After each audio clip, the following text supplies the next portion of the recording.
And noon, we got number 9, Notre Dame, who's 7-2. Traveling number 22, Pitt, who's 7-2. Notre Dame favored by 12.5 on ABC. One of our only elimination games of the day. We didn't have one last week. This is one for this week. We got CJ Carr, who's gone 152 at 225, thrown for 2,275 yards, 19 touchdowns, 4 interceptions.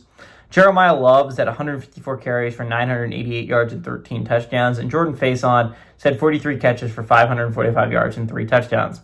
Mason Heinschel has gone 118 and 184, thrown for 1,550 yards, 12 touchdowns, 5 interceptions. Ja'Kyrian Turner has had 88 carries for 401 yards and 6 touchdowns, and Kenny Johnson's had 37 catches for 576 yards and 4 touchdowns. Notre Dame is 50-21 against Pitt all time. Those 4 games have gone to Notre Dame from 2015 to 2023. 2013 was last time Pitt won at home against the Irish. Narduzzi is 0-4 against the Irish during his tenure. Freeman is 1-0 against the Panthers. Okay, so again, I said earlier that this is kind of an elimination game. It is an elimination game for Notre Dame. Again, ever since they started 0-2, every week's been an elimination game. You couldn't afford to lose another if you're Notre Dame. And you're still going to have to get lucky to get in my opinion, right now if you're Notre Dame.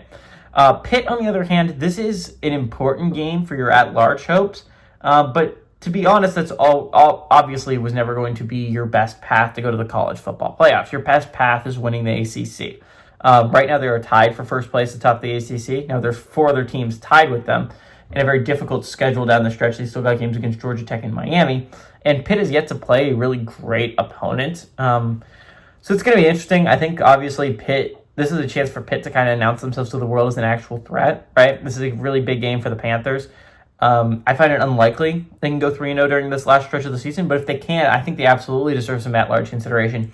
What brings them down is the fact that West Virginia loss is probably going to not be a great loss. If we're going to be so honest, West Virginia's kind of pulled it back. They're at 4-6 right now, so it's not the worst. It's not a good loss. Let's be crystal. If they end 6-6, but it's not the worst loss on planet Earth. I think there's a very real possibility. We're talking about a Texas team that is competing for a college football playoff spot, and they have a loss to 3-9 Florida. I think is very reasonable to expect. That could be a really bad loss that's going to drag Texas down.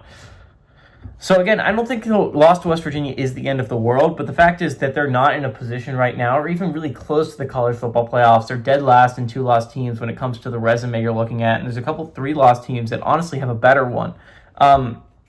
But down the stretch, if Pitt can find a way to win out, this resume is going to get so much better. You're talking about you can get home wins against Notre Dame, games against Georgia Tech and Miami. Would just be absolutely massive resume boosters. Those could easily end up being wins against a 9-win squad, win against a 10-win squad, a win against a 9-win squad, right? There's a real possibility if Pitt can find a way to win out that they get some really high-quality wins down the stretch that'll really boost their resume. All that being said, I honestly think the Panthers are a really great football team. They've been playing amazing football under Heinschel. Again, this is the best team that they've played so far, but they're coming off a bye. They had plenty of time to prep for this. Notre Dame played an actually good team in Navy last week. Now without their starting quarterback, obviously, but I think Notre Dame had to spend a lot of time preparing for them.